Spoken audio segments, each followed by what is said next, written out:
बिस्मिल्लाहिर्रहमानिर्रहीम। रब्बिश्रह ली सदरी व यस्सिर ली अमरी वहलुल उक़दतम मिन लिसानी यफ़क़हू क़ौली। या मुक़ल्लिबल क़ुलूबि सब्बित क़ल्बी अला दीनिक। अस्सलामु अलैकुम प्यारे बच्चों।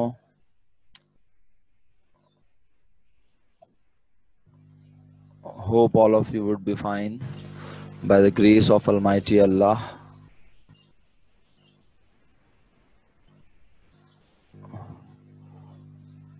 वालेकुम अस्सलाम वरहमतुल्लाहि वबरकातुहू साहिल साहब। वालेकुम अस्सलाम। मोहम्मद मशहूद हैं आई थिंक। वालेकुम अस्सलाम अली मोहम्मद साहब। वालेकुम अस्सलाम।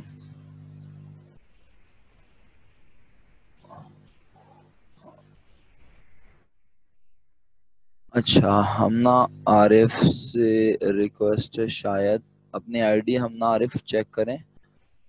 आपने Hamna Arif, can you hear me? Yes, अपनी आईडी चेक करें। आपने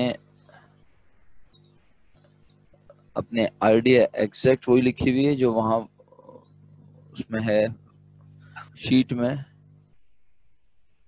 जी अब्दुल्ला शाहिद साहब, बिल्कुल आपका मैसेज आ रहा है। Welcome to our class.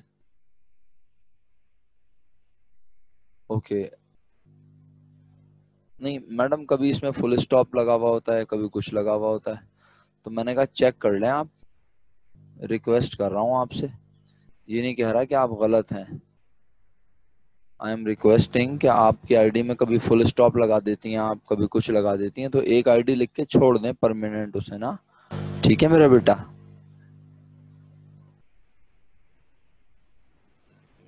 Thank you so much.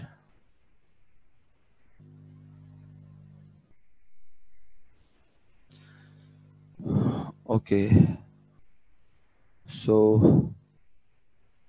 I think students are still sleeping at home. Still we have 25 students, but I am going to start the lecture. Lecture of today will definitely consist of discussing liabilities, proprietorship, and we will try to cover up all these things within 2 units.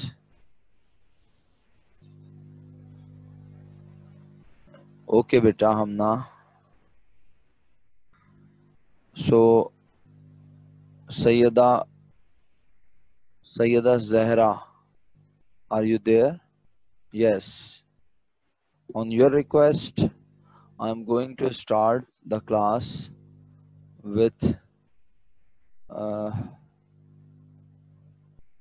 the word allowance for depreciation. So, what is allowance for depreciation? Why we write it? Why we make allowance? And why it is contra asset? There are a number of questions raised in your mind. So, the first thing is, when the asset is in your hand, when the asset is with you, it is not going to physically decrease. आपके पास चीज मौजूद है, ना वो आपके पास से जा रही है, ना आपके पास मजीद इंक्रीज होके उसमें आपको फिजिकल जो है एडअप होती हुई चीजें नजर आ रही हैं। तो ऐसी सूरत में when you need to decrease the value of asset, either although the asset is in your hand, the asset is physically in your office, but you need to decrease the value of asset. Sir, why we decrease the value of asset? Because every asset except, and when I use word asset, particularly I am talking about fixed asset, and in fixed asset I am talking about tangible assets. So when we use tangible assets except land, all tangible assets have life.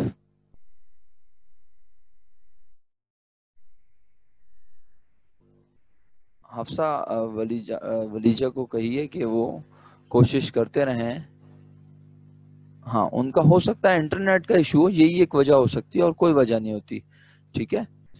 Otherwise ये software तो बहुत simple है, इस पे कोई ऐसी बहुत ज़्यादा वो भी नहीं चाहिए होता। डेटा कनेक्शन से भी ज्वाइन कर सकती हैं बहुत सिंपली, मोबाइल से ज्वाइन करने होने कहिए वलीजा को, ठीक है हफ्सा। और हफ्सा, आपको मैंने एक मेल भी की थी, आई होप कि आप उसको कंसीडर करेंगी।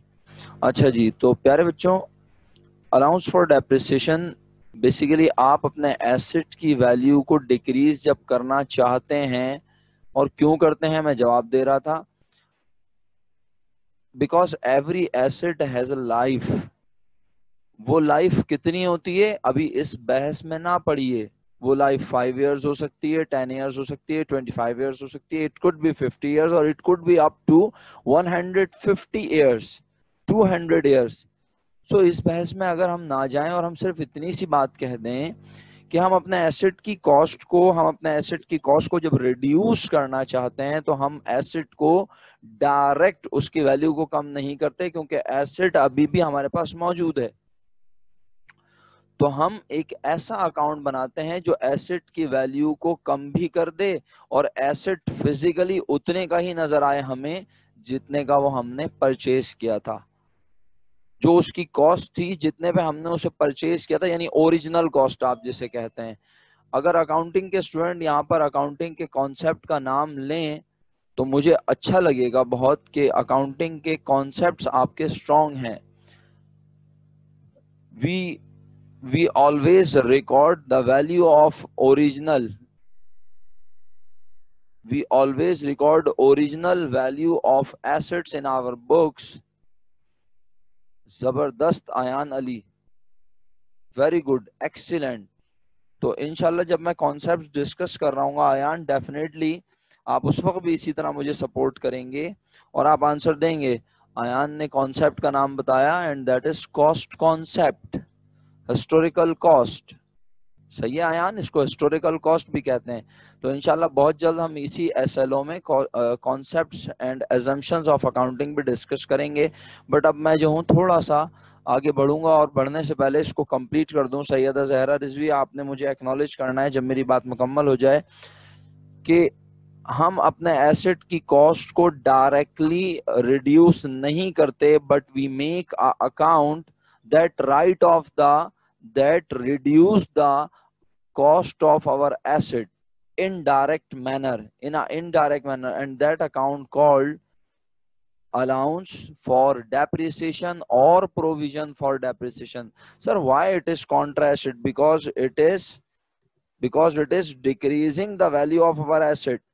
हमारा एसेट, हमने 5 लाख रुपीस की मशीन परचेज की थी, हमारी मशीन 5 लाख रुपीस की ही नजर आ रही है, लेकिन अब हम आफ्टर 1 ईयर उसकी कॉस्ट को रिड्यूस करना चाहते हैं because we have used that particular machine in our business operations for a year.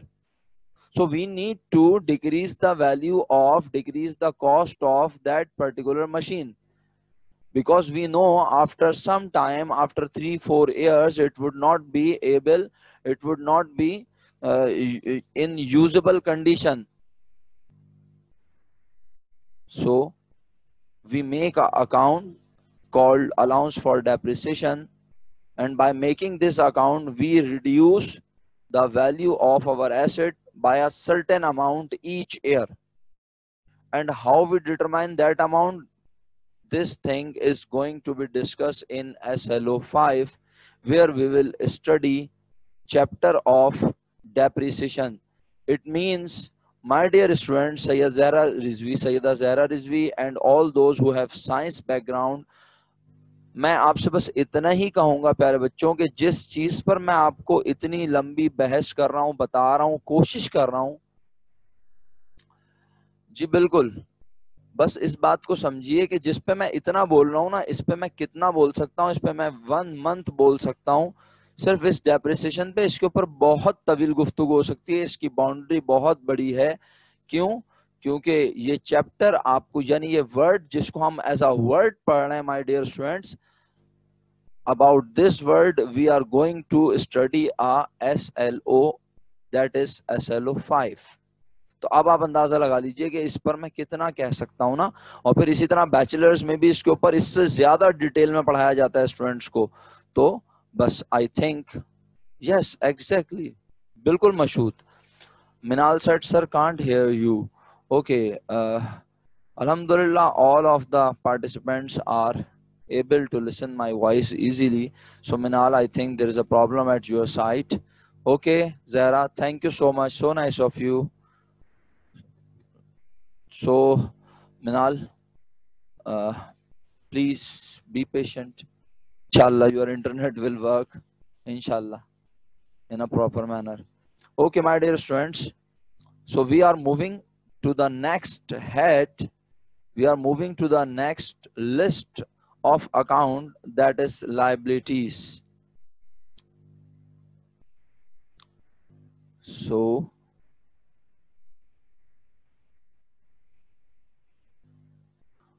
Mohammad Shahir, please unmute your mic. Mohammad Shahir, are you there? Yes, sir. Yes, how are you my dear? I'm good. Okay, uh, would you please explain briefly about liabilities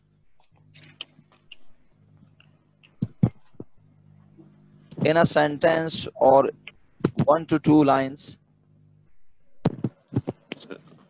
Okay, sir.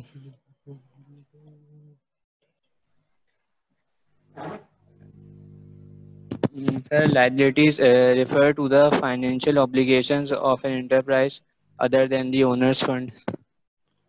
Okay, so is it a definition of other book, or you are managing notes from other books, or it is a uh, No, sir, it's the definition of the book. definition of the book? Yes, sir. Okay, so please repeat it again. Liabilities refer to the financial obligations of an enterprise other than the owner's fund. Other than the owner's fund. Okay, thank you Shahir, thank you so much. So my dear students, obligation of the business may be categorized, may be group of two. जब हम business की जिम्मेदारियों की बात करते हैं तो business की जिम्मेदारियों को दो हिस्सों में डिस्ट्रीब्यूट किया जा सकता है, बिजनेस की जिम्मेदारियों को दो हिस्सों में बांटा जा सकता है, ठीक है। अच्छा, ये आने जाने का सिलसिला मेरी समझ में नहीं आ रहा कि स्टूडेंट्स मीटिंग में अभी तक क्यों नहीं आए हैं।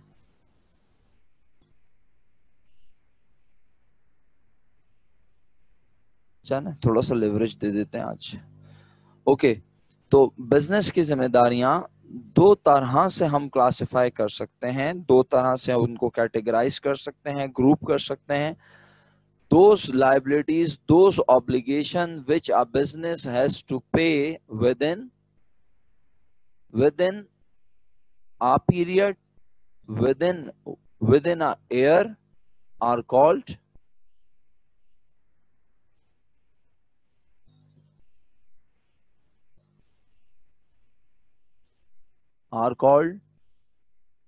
Aman, yes Ayan, Zahra, Maham. नहीं बेटा, लाइबिलिटी नहीं, लाइबिलिटी तो शहीर ने डिफाइन कर दी ना। Now I am talking about those obligations which an enterprise has to pay within a period or within a year are called, नहीं माहम ये लिखा हुआ बेटा, are called current liabilities, and it is also called short term liabilities.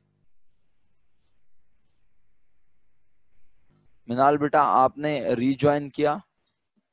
Leave करके meeting को दोबारा join करें। मिनाल,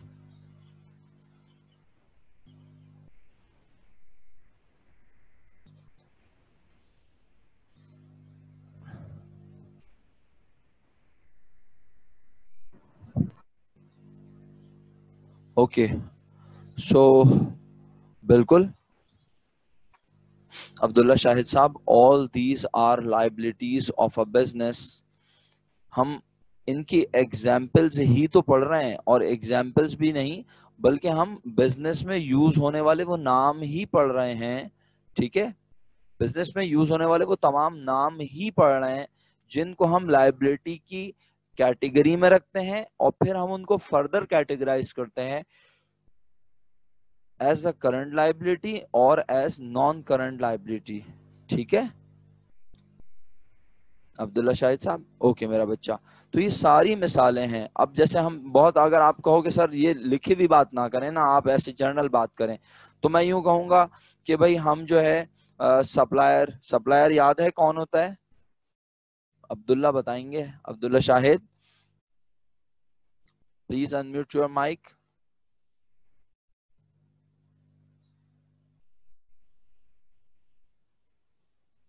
Syed Abdullah Shahid, are you there? Please unmute your mic.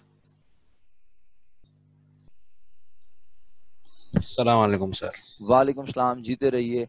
बेटा ये बताइए कि सप्लायर जो है, आपने लिख के तो भेजा है, I am very much thankful, but आपने लिखा है सर सप्लायर वो होता है जो सामान देता है।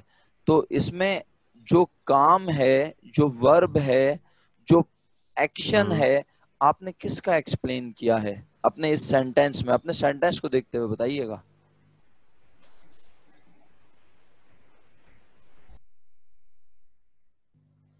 Abdullah, are you there? Syed Abdullah. Sir मतलब सप्लायर वो होता है ना जो आपको सामान देता है फिर आप उसको आगे बेचते हैं। नहीं, मैं आपसे सिर्फ, आप जो कह रहे हैं मैंने उस पर कुछ भी नहीं आपसे कहा। मैंने ये कहा ही नहीं कि आप अच्छा सही हैं गलत हैं, और ना मैंने उसकी एक्सप्लेनेशन।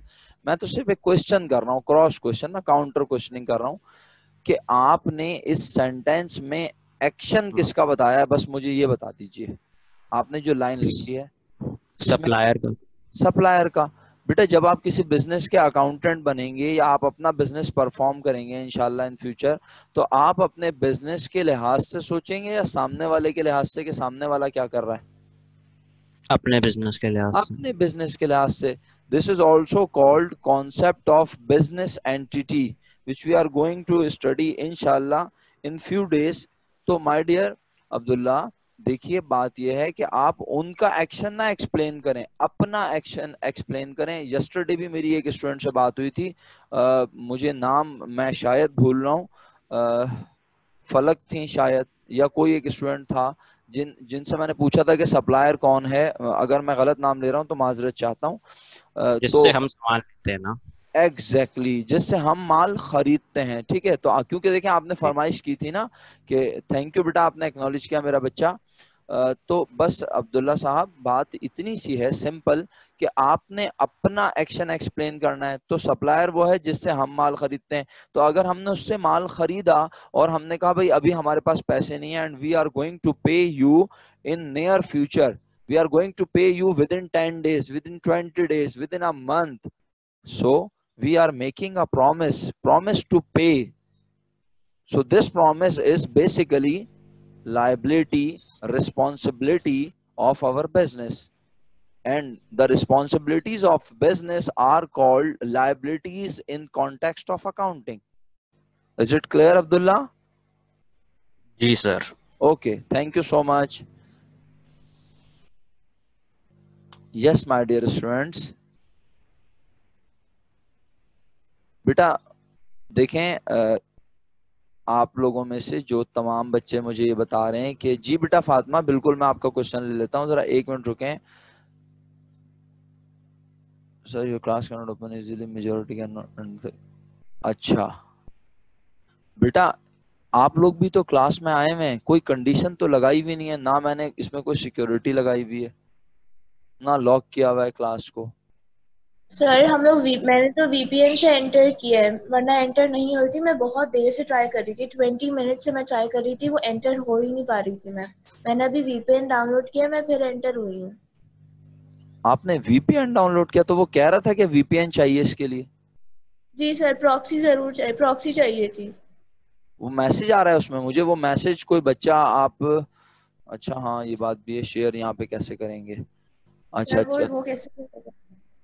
अच्छा। तो क्वालिटी स्टूडेंट्स नहीं आ पा रहे, सब ग्रुप पे यही लिख रहे हैं कि कोई सर को बता दे, हम लोग नहीं आ पा रहे हैं। अच्छा अच्छा, टाइम अप आ रहा है। नूरुलैन आप प्लीज अनम्यूट कीजिएगा। Yes sir. जी क्या मैसेज है बेटा, टाइम अप की वजह से ज्वाइन नहीं कर पा रहे? यस सर, मैं भी लेट ज्वाइन किया है, मैंने डायरेक्ट लिंक से ज्वाइन किया था, तो मेरा ज्वाइन हो गया, बट उन लोगों का नहीं हो रहा है ज्वाइन। अच्छा आपके पास इजीली, अच्छा वो तमाम स्टूडेंट्स जिनका इजीली ज्वाइन हो गई है क्लास, जरा वो हैंड रेस करें प्लीज, जिनको कोई प्रॉब्लम नहीं आई क्लास ज्वाइन करते हुए।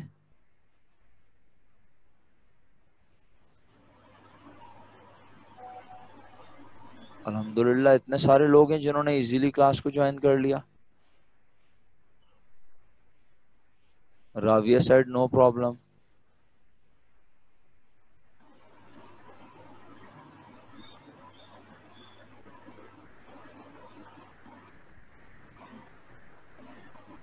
Ali Muhammad said no problem. Falak Vikar or number of students are raising their hand.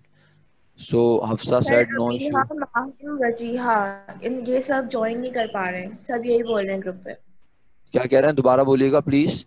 Abiha, Maham, Wajiha और एक तो और भी स्टूडेंट्स हैं, वो लोग भी ज्वाइन नहीं कर पा रहे। अच्छा ओके, तो एक काम कर लेते हैं, चलें इस मीटिंग को, ये तो खैर रिकॉर्ड हो रही है, मैं रिकॉर्डिंग ऑफ, चलो कर ली रिकॉर्डिंग स्टार्ट। तो लाइबिलिटी की एग्जांपल्स, जो एक एग्जांपल हमने दी अब्दुल्ला शाहिद साहब के कहने पर, वो लाइबिलिटी की एग्जांपल कंप्लीट हो गई। अब मैं लाइबिलिटीज में सबसे पहले करंट लाइबिलिटीज स्टार्ट कर रहा हूँ कि करंट लाइबिलिटीज क्या होती हैं। थोड़ा सा इसको जरा एक दो नाम जितने पढ़ सकते हैं हम विद इन 5 मिनट्स वो पढ़ लेते हैं। इसके बाद next class, with all due respect, मैं आप लोगों के 5 to 10 मिनट्स जो ब्रेक के होते हैं वो इंगेज कर रहा हूं। अगर आपको प्रॉब्लम है तो मुझे बता दीजिए, मैं फिर क्लास ऑफ कर देता हूं और आफ्टर 5 मिनट्स जो है मैं ज्वाइन कर लूंगा क्लास। बहुत बहुत बहुत दिल से माजरत कि आप लोगों के मैं 5 to 10 मिनट्स इस तरह से इंगेज कर रहा हूँ, ये इंटरनेट का प्रॉब्लम। और आप लोग बहुत अच्छे हैं माशाल्लाह, बहुत प्यारे बच्चे हैं। आप इसलिए भी प्यारे हैं कि आप दूसरों का ख्याल करते हैं, और जो दूसरों का ख्याल करता है अल्लाह ताला उनका ज्यादा ख्याल करते हैं। तो आप अपने दोस्तों के लिए सेक्रीफाइस कर रहे थे अपना टाइम, आप अपने दोस्तों के लिए चाह रहे थे कि किसी तरह वो भी ज्वाइन कर लें। तो ये एक बहुत अच्छा स्पिरिट है और आई रियली अप्रिशिएट कि इस तरह से ये अप्रोच रखना, तो बहुत अच्छी अप्रोच है ये। मुझे जज़ाकल्लाह मेरा बेटा ऐमन, खुश रहिए, मुस्कुराती रहिए हमेशा, अल्लाह ताला आप लोगों के इल्म में इजाफा फरमाए। मेरे प्यारे बच्चों, current liabilities are those liabilities which a business has to pay within 1 year. The number 1 account, the account is trade payable. Trade payable, जिस तरह से ट्रेड रिसीवेबल पढ़ा, तो ट्रेड पेएबल पे तो ज्यादा टाइम लगना ही नहीं चाहिए। क्यों? ट्रेड रिसीवेबल में हमें कस्टमर से प्रॉमिस मिल रहा था। जी अब्दुल मोइस, कोई क्वेश्चन है तो बिल्कुल आप क्वेश्चन प्लेस कीजिए, अनम्यूट करके भी कर सकते हैं, मैंने देख लिया आपने रेज हैंड किया था। तो मेरा बेटा ट्रेड रिसीवेबल में हमें कस्टमर से प्रॉमिस मिला, प्रॉमिस टू रिसीव अमाउंट, सही है, promise to collect amount in future, but now we are making a promise to supplier that we will pay him in near future. So in this scenario we are making promise to pay। अच्छा, क्या ये written promise है? जिस तरह trade receivable कौन सा promise था प्यारे बच्चों? Trade receivable was verbal promise, same goes to trade payable। trade payable is also a verbal promise, एक कमिटमेंट है, एक कही हुई बात है। आप सप्लायर को सिर्फ जाके कह रहे हैं, आप सप्लायर को फोन करके बोल रहे हैं कि 5 लाख रुपए का माल उधार पे भेज दो, मैं तुम्हें 5-10 दिन में पेमेंट करता हूं, और सप्लायर आपके इस कही हुई बात के अगेंस्ट आपको 5 लाख रुपीस का सामान डिलीवर कर रहा है at your office premises. So it means वो जो आप उससे बात कह रहे हैं, जैसे कि हमारे मजहब में भी बीइंग अ मुस्लिम हम जानते हैं कि वादे की बड़ी अहमियत है, अगरचे के दौरे जदीद में लोगों ने वादे को बिल्कुल भुला दिया और वादे की कोई अहमियत नहीं रही, लेकिन आप सब जानते हैं, और आप में से अगर किसी के फादर जो है बिजनेस करते हो, और बिजनेस थोड़ा सा जरा अगर आपने कभी उसकी लैंग्वेज को सुना हो, तो मैं कोई बहुत मल्टीनेशनल ऑर्गेनाइजेशन की बात नहीं कर रहा, एक छोटे ऑर्गेनाइजेशन, एक छोटे फैक्ट्री और ऑफिस की बात कर रहा हूं, तो वहां पे इस तरह कहा जाता है, ये जुमला कहा जाता है, शायद आपने कभी उर्दू जुबान में सुना हो कि मैंने उन्हें जुबान दी है। इसका मतलब खुदा ना खास्ता ये तो नहीं होता ना कि अपनी जुबान काट के उन्हें दे दी, बोला ये लो तल के खा लेना, नहीं ना, खुदा ना खास्ता। जुबान देने का मतलब क्या होता है कि हमने उनसे प्रॉमिस किया है कि हम उन्हें पेमेंट कर देंगे। यस एग्जैक्टली, बिल्कुल वही वाला मतलब है ना। तो ऐसे ही ट्रेड पेबल है, वर्बल प्रॉमिस है, और ये बिजनेस की लायबिलिटी और बिजनेस को पे करनी है विद इन 1 ईयर। सर कितने अरसे में पे कर देते हैं? Generally with in a month, लेकिन फिर दोबारा अगर प्रैक्टिकल लाइफ में जाऊं तो कहीं 2 महीने में पे कर रहे हैं, कहीं 3 मंथ्स में पे कर रहे हैं, और कहीं पर क्रेडिट मिलता ही नहीं है। आप शॉपकीपर के पास जाते हैं और शॉपकीपर कहता है मैं तो उधार पे दूंगा ही नहीं सामान, आप मुझे इमीडिएटली पे करें। ठीक है, तो प्रैक्टिकल लाइफ में there are number of conditions, but trade payable will be used when you will purchase merchandise on credit on account and you will make a promise to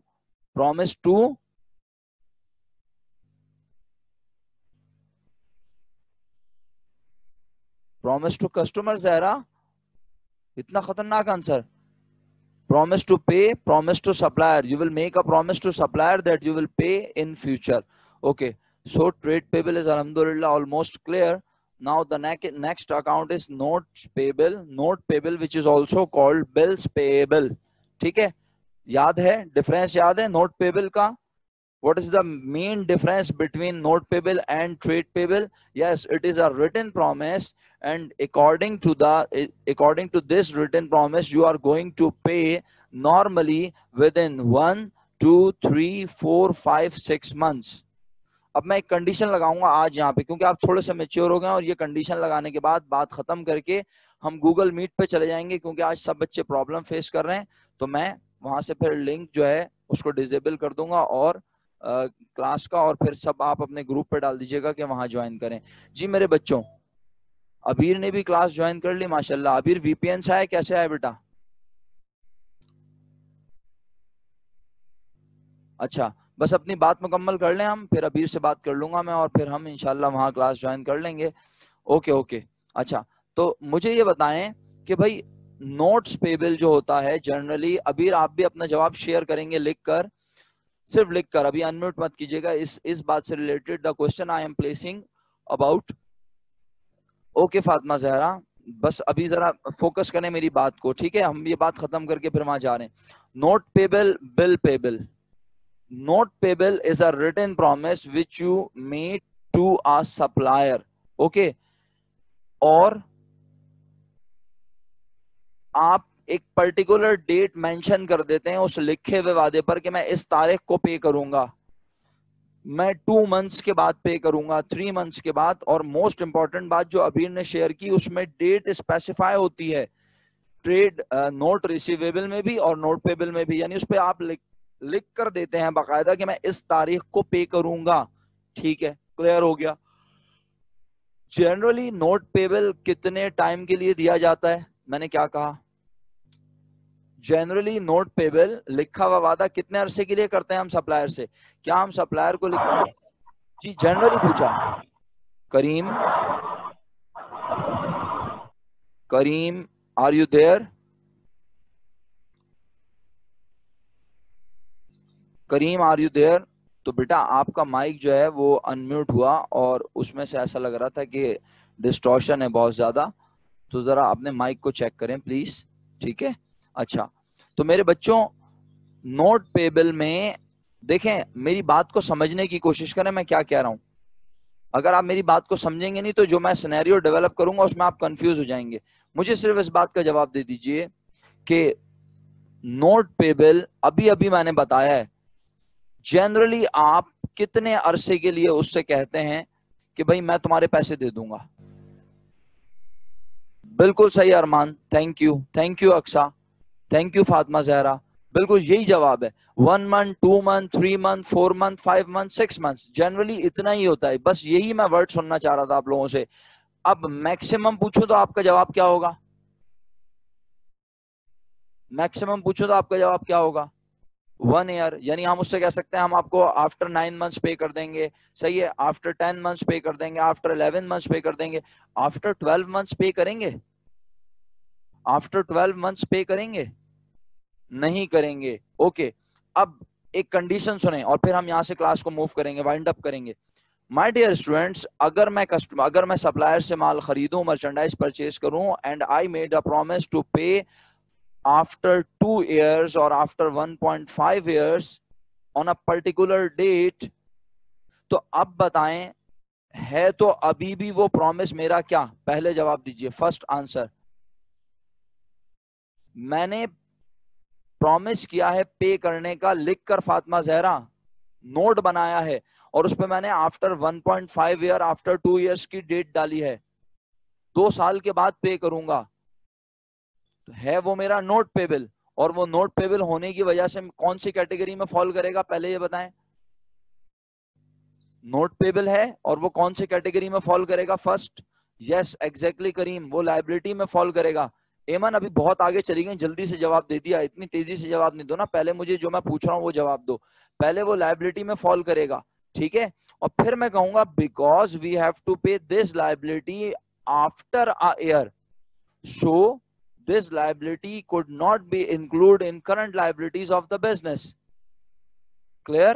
इसका मतलब ये हुआ, अल्हम्दुलिल्लाह मेरी क्लास ने ये बात समझने की कोशिश की कि नोट्स पेबल। अच्छा, अब आप एक सवाल कर सकते हैं, बड़ा वैलिड क्वेश्चन, सर हमें कैसे पता चलेगा कि नोट्स पेबल करंट लायबिलिटी है या नॉन करंट लायबिलिटी है? आपने तो एग्जाम्पल में बोल दिया कि अगर लायबिलिटी पे करें, नहीं देखें तारिक आजम साहब, लायबिलिटी बिल्कुल भी एसेट्स नहीं हो सकती मेरा बेटा, लायबिलिटी तो लायबिलिटी ही है। ये तो बिल्कुल ऐसे है कि जो चीज जहां से बिलोंग कर रही है वो उसी रूम से बिलोंग करेगी, इसके अगेंस्ट हो सकता है आपने कोई एसेट लिया हो। सही है तारिक आजम साहब, अगर आपने मेरी बात सुनी। देखें बस वक्त खत्म हो रहा है, यहाँ पे क्लास खत्म कर रहा हूँ, लेकिन मेरी बात सुनते हुए जाएं। मैं क्या कह रहा हूँ, नोट पेबल के बारे में पहला आंसर हमेशा आपका होगा कि नोट पेबल क्या है हमारी, जल्दी से लिख के बताएं।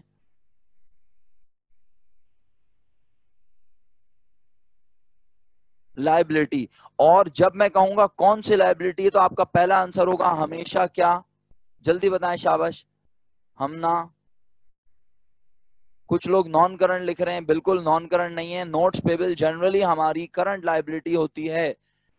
पहले आपने जनरल आंसर देना है, करंट लायबिलिटी है। तो अब आप मुझे बोलें कि सर आपने अभी तो बताया अगर आपने 1.5 ईयर के बाद 2.2 ईयर्स के बाद पे करना हो, तो वो फिर कंडीशन लगाई ना मैंने, generally note payable with in a year पे करना होता है।